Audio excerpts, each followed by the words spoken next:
March 15ஆம் நாள் வெள்ளிக்கிழமை. இன்றைய முதல் வாசகம் சாலமோனின் ஞான நூலிலிருந்து எடுக்கப்பட்டுள்ளது. இவற்றில் இறைப்பற்று இல்லாதவர்கள் இறைப்பற்று உள்ளவர்கள் மேல் குற்றம் சுமத்துகிறார்கள். அதாவது நன்மைக்கும் தீமைக்குமான போராட்டம். இறைப்பற்று இல்லாதவர்கள் வழி நேர்மையற்றது. எனவே இறைப்பற்று உள்ளவர்கள் அவர்களின் தவற்றினை சுட்டி காட்டியதால் அவர்களுக்கு எதிராக சூழ்ச்சி செய்கிறார்கள். அவ்வாறு நற்செய்தியிலும் இயேசுவுக்கு எதிராக பகை வளர்கிறது. யோவான் 5ஆம் அதிகாரத்தில் ஓய்வு நாளில் இயேசு குணப்படுத்தியது பற்றி எதிர்ப்பு, 6ஆம் அதிகாரத்தில் நான் உயிர் தரும் உணவு என்று கூறியது கேட்டு எதிர்ப்பு, 7ஆம் அதிகாரமோ இவ்வெதிர்ப்பிலேயே தொடங்குகிறது.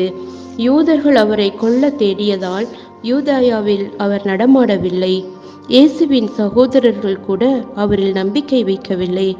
ஏன், அவருடைய யூத மக்களே அவரை ஏற்றுக்கொள்ளவில்லை. கொல்ல வழி தேடினார்கள். அப்படியென்றால் இயேசு எவ்வளவு நன்மை நிறைந்தவர்!